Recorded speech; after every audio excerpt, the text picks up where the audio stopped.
Hello and welcome to Season 2, Episode 23 of Unlimited Opinions. I'm Adam Bishop. I'm still Mark Bishop. It's still Mark Bishop.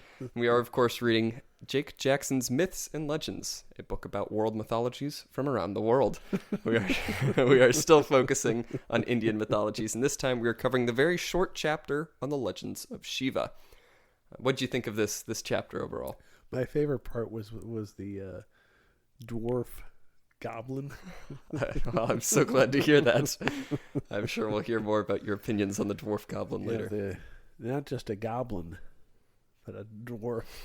I don't know why this is so funny to you, but I'm glad you enjoyed this chapter. Well, I didn't like the chapter. I just liked the reference to the dwarf goblin. I don't know why you'd have a dwarf goblin in your story. I mean, wouldn't it be scarier to have a regular goblin? And aren't goblins supposed to be smaller anyway?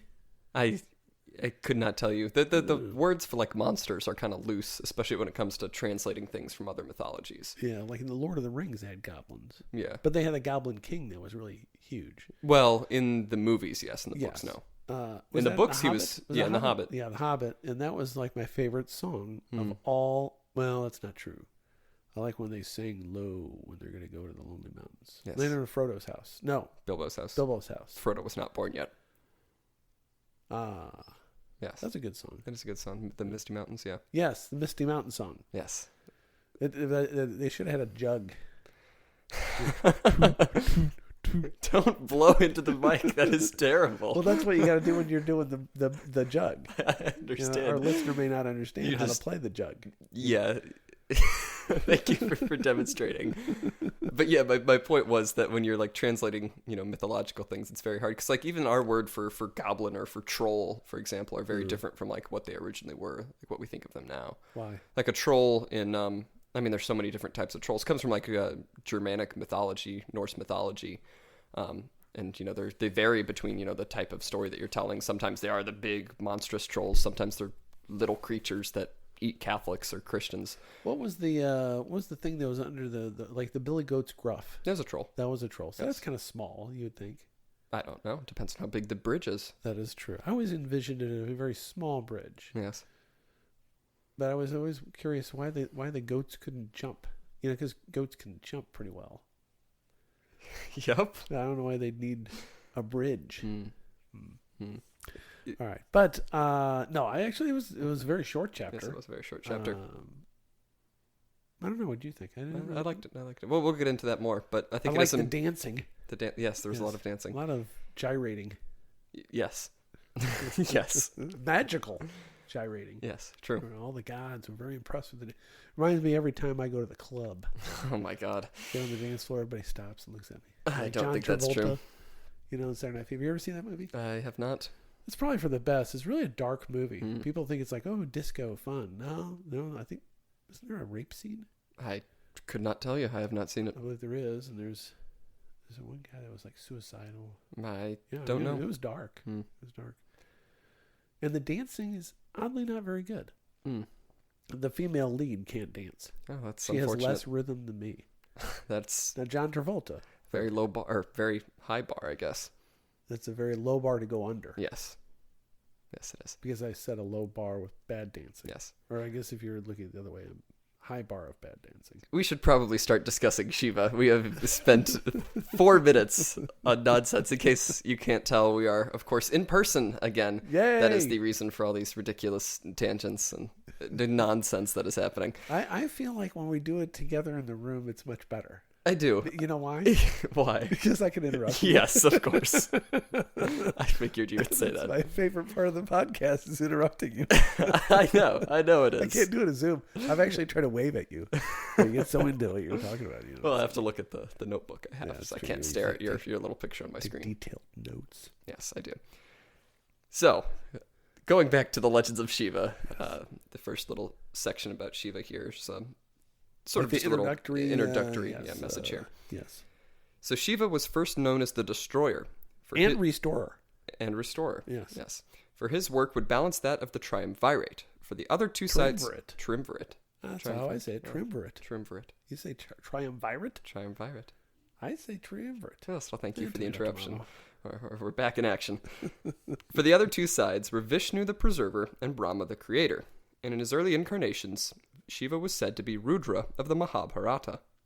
On the day Rudra was born, the earth was lit from within, and a boy came into the world crying, and Prajapati asked him why he was crying. The boy said that evil had not yet been cleansed from him, and he needed a name, and so Prajapati proclaimed him Rudra. Rudra was created by Brahma to create the world, and to do so he needed a wife, for a goddess is a god's other half, and they must work together to create divine acts. So Brahma arranged that Shiva would have a wife. That is sort of the catalyst to the rest of the stories that we'll see here is the interactions between him and his wife. So this introductory portion is very, very interesting to me. I think more interesting than the rest of it in a way. Why? I think just the general idea of these sort of three gods at one, it's kind of similar to The Trinity? The Trinity. But also it's interesting. I think I mentioned this in an episode, a couple episodes back, but sort of the idea in Hinduism of like the cycles, that everything kind of moves in cycles. And so it makes sense to have, the three most important things be, destruction, creation, and preservation, to create everything anew and keep things going for all eternity. Yeah, isn't the preservation somewhat unique? Because like I'm more often thinking of yin and yang, or like two opposing sides, or creation and destruction. Yeah. But there's a third one which makes sense logically, that you'd have the creator, then the what do they call it, preserver, and then the destroyer. Yeah, and the decrease. Yeah, so you'd have to have that in that order. Yeah, I guess. Well, it's also interesting that, destruction isn't seen as terrible. Usually, Yes. Throughout the entire world, you have creation as the good thing, destruction, of course, as the bad thing. Right. But here it's just, they're two sides of the same process. Right. It has to happen to everything, and you have preservation in between, and that's just the way that the world works. Yeah, so. There were two things that I learned working at Sam's Club. What does this have anything to do with what we're talking about? They had a philosophy back then that change, just for the sake of change, was a good.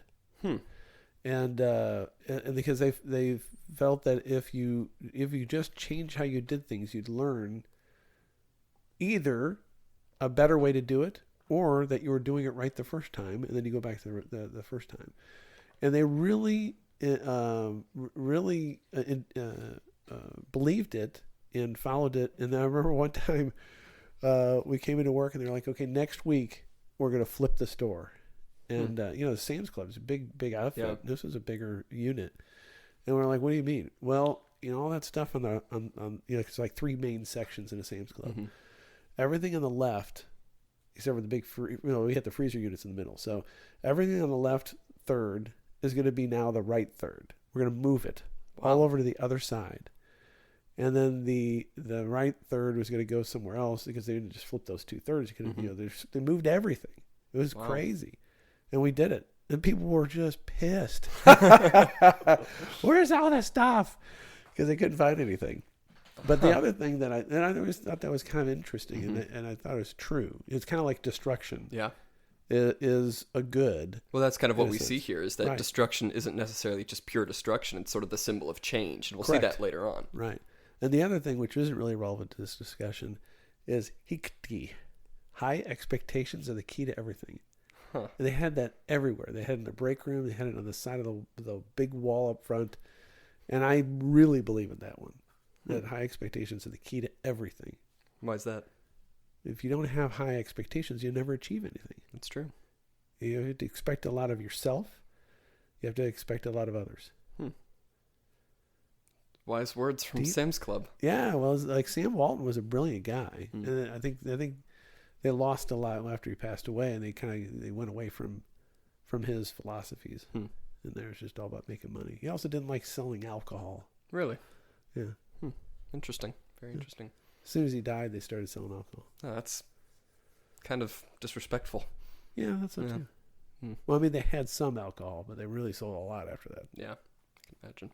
Anywho. Yes. Going back to these legends of Shiva, the next story is about Shiva and Sati. There was once a chief of gods named Daksha, who was married to Prasati and had 16 daughters, the youngest of which was Sati, who was to marry Shiva.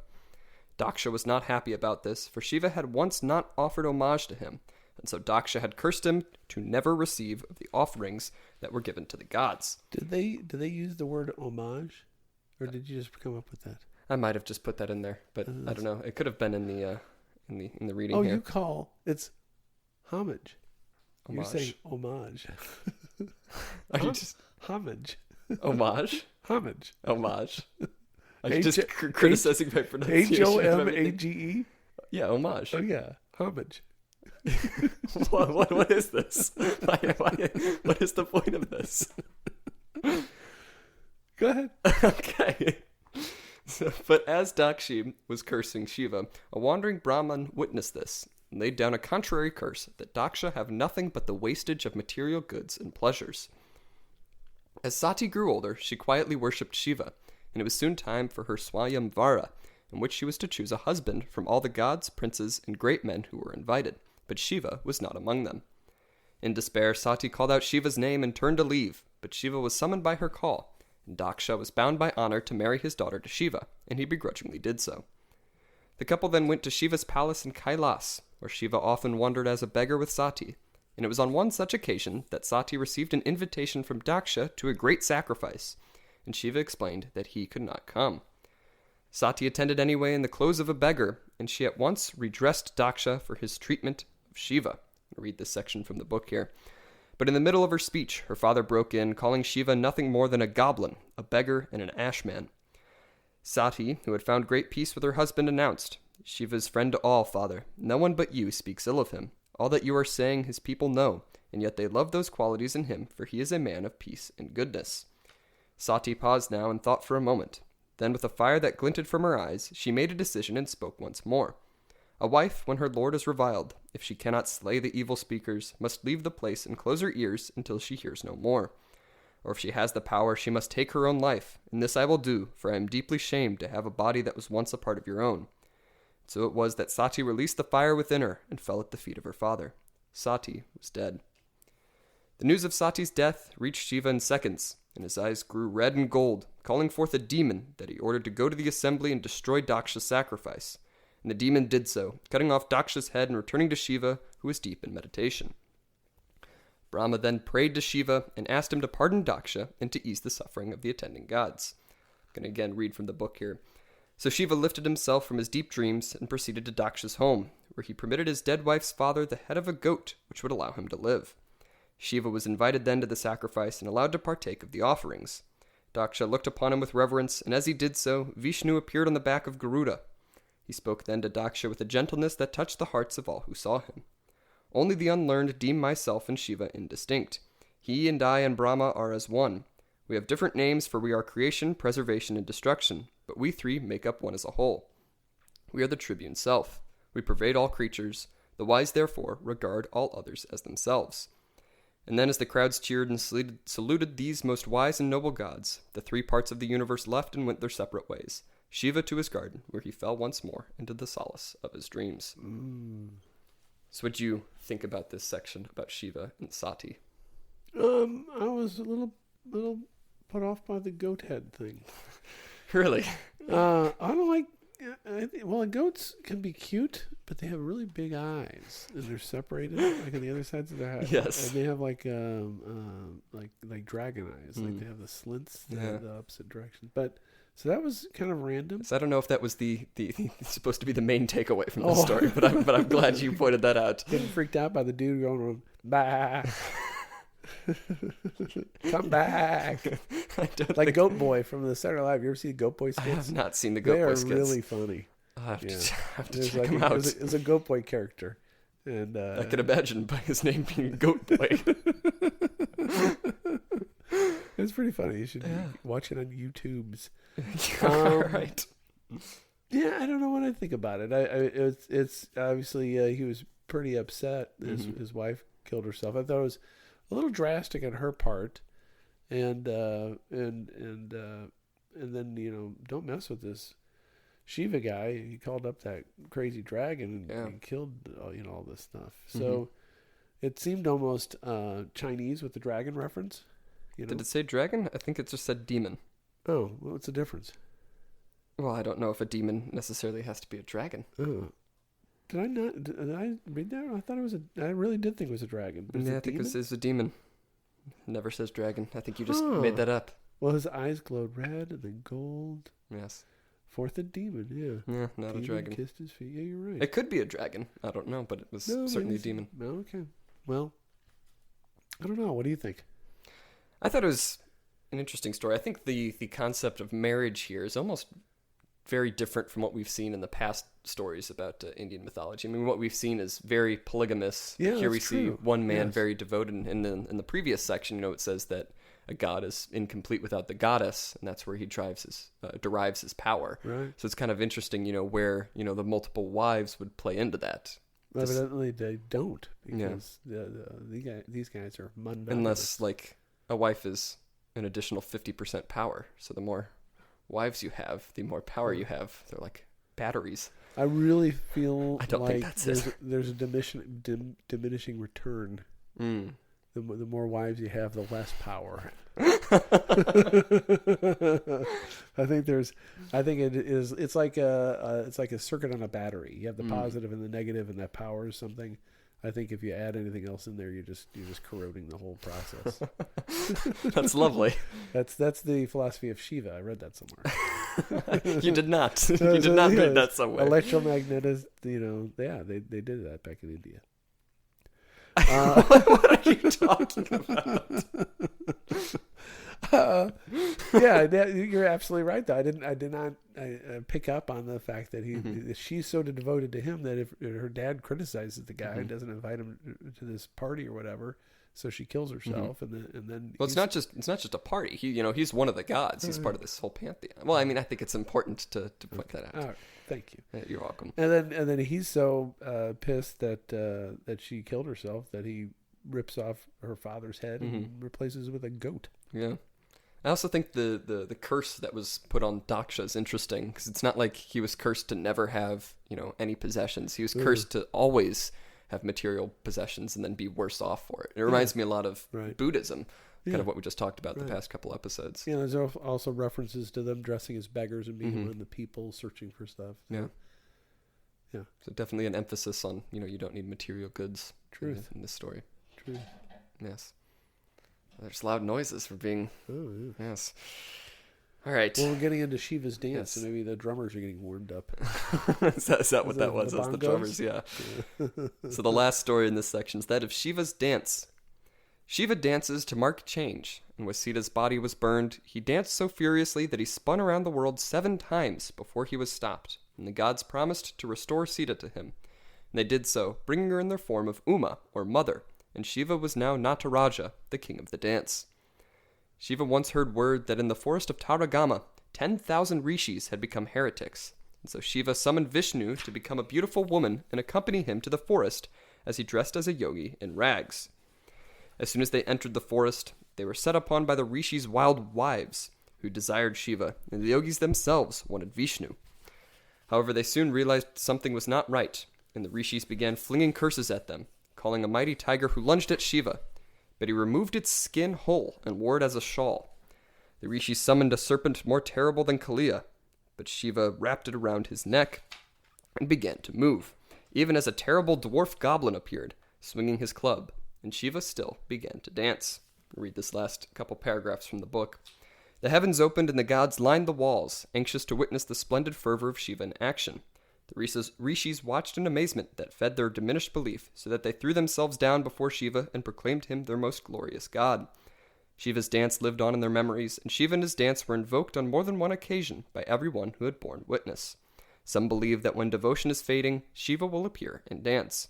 For when the faithless see this dance, there can be nothing but conviction in their hearts. What do you think that dance looks like? I don't know, but evidently it was a lot of spinning. He went around the world 7 times. He was spinning. Like a whirling dervish. Yes. That was out of Turkey, I think. Yes. It's a whirling dervish. Mm-hmm. But yeah, it's interesting, kind of what we were talking about earlier, but, this destruction really in the form of change, and that's what this really is. I'd be interested to see, what sort of rituals are practiced, to sort of invoke Shiva, I guess. I'm assuming it would be a lot of dancing. Well, the whirling dervishes, that's a religious sect. Mm-hmm. Yeah. Yeah, they consider that as a form of meditation. Yes. I saw that on a Travel Scope show on PBS. Congratulations.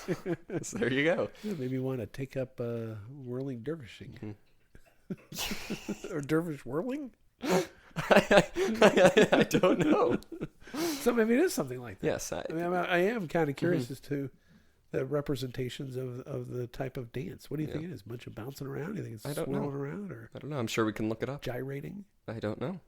But it is interesting also, again, kind of what we were talking about, but like this, the whole reason he went into these woods to, face these rishis was because they were heretics. They didn't know the truth about Shiva. And so it's kind of interesting that the person, chosen to convince them of the truth was the embodiment of destruction and of change. To convince them of the truth, you sort of have to destroy their previous beliefs and convince them of something new. I think that's kind of what the idea is there. Although I could be wrong. Makes sense. But yeah, I think it's, just the concept of Shiva as a whole is very interesting. Yeah. Just as the destruction and change being one and the same, but also one and the same with preservation and creation. Yeah. What was the name of the demon god from the Ghostbusters? Something to destroy. Gonad? Gozad? Not Gonad. Gozer. Gozer. Yes. The Destroyer. Gozer the Destroyer. Mm-hmm. Yeah. So that's, I don't know. I wonder if they got that from some sort of ancient mythology. They could have. I don't know. I really don't know. Yeah, but we need to read up on the nature of the dance. See if we can learn it together. We'll post our first podcast episode with visuals that will just be us dancing the whole time. That would be bad. I think that in this family, the only one that's a worse dancer than me might be you. Well, thank you. I appreciate it. You're welcome. No, I've never been a skilled dancer. Yeah. No. Enthusiastic, though, at times. Well, thank you. When have you seen me dance? Hannah's wedding. Oh, was I dancing? Yeah, you did. Oh, I thought you were. Oh, you were doing something. I think we're all out there for a little while. Probably. Try to think whatever else. That might be the only time. Yeah. I was an excellent dancing. Okay. Yes. No Shiva though. No, yeah. Neither of us circled the world 7 times, unfortunately. No. We did not inspire anyone to turn towards the truth in our dancing. Maybe. You think you convinced somebody to forsake their incorrect beliefs and follow the truth? I think my dancing might cause people to forsake things. What does that mean? They might see the error in their ways. The awe-inspiring bad dancing. I think they're sorrow. The only error would be being in the same room as this terrible dancer. Bishop the Destroyer of fun. Yes. Bad dance. But what do you think of this section overall about Shiva? Yeah, I think it's pretty much what we were talking about. It's the concept of a creative destructive almost force, and I was more interested in the fact that he's a destroyer, but they also have the preserver. Mm-hmm. That not only creator preserver. So yeah, it was neat. I liked that they were devoted to each other, and of course I have a prejudice about that, and the philosophy that each spouse draws power from the union with the other. And I think there's a lot of truth to that practically if you do it right. Yeah. Interesting. The two of you are stronger together than you are apart. Mm-hmm. And I think that's very true if the relationship's working. Mm-hmm. Yeah. I really like this section. I think we finally got some of the actual, I don't know what the exact word for it, I guess metaphysics, cosmology of Hinduism, just sort of how the gods work, how the universe is structured. And that's something I always really like looking into in mythologies, is just, how they think the world itself works. Yeah. I think that's, clearly embodied in Shiva and Vishnu and Brahma. Yeah, this seems like more of a philosophical underpinning about the 3 primary gods, I guess you'd say, in the philosophy. The other ones were more tall tales or something, about the different things they would do. Yeah. Don't you think? Mm-hmm. I mean, yeah, I think so. This was more of this is how the world works generally, and the stories involved in that. But this is how it's created and maintained and all that kind of stuff. Mm-hmm. Yeah, absolutely. Yes. It's a really, really different, than other stuff that I was aware of, Yeah. Again, I just think that the Indian culture is fascinating. It is indeed. It's foreign to me. Well, yes, you are not an Indian. Yeah. Yeah. True. True. Very true.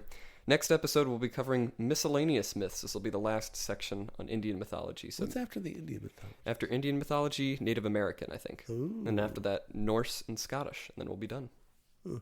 Mm-hmm. Norse and Scottish. Yes.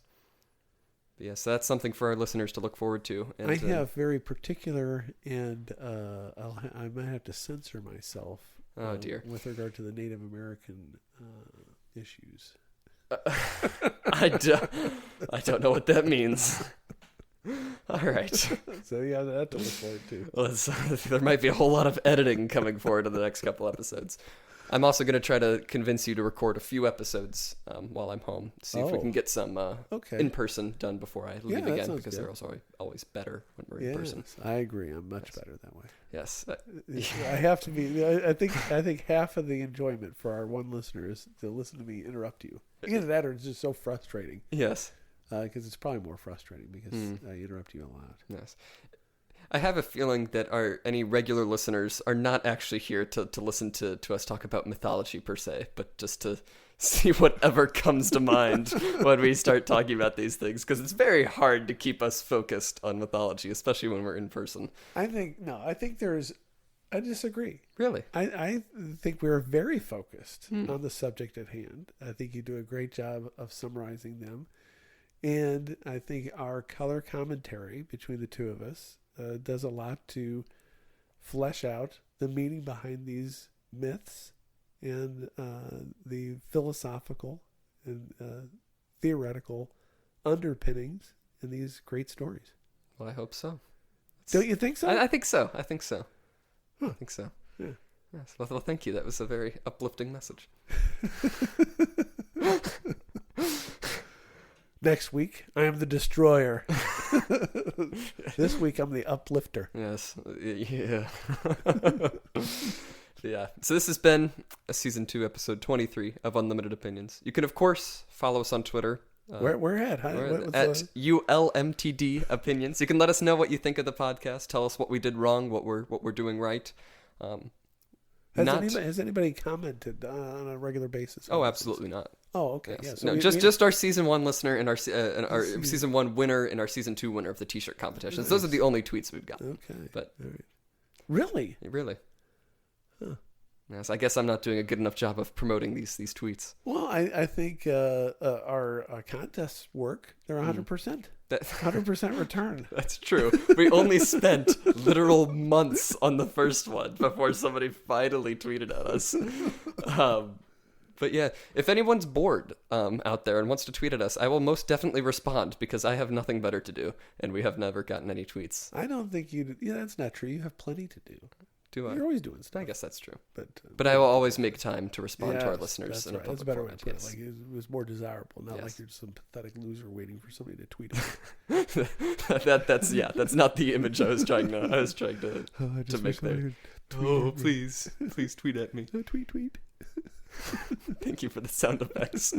All right. I've been Adam Bishop. Still Mark Bishop.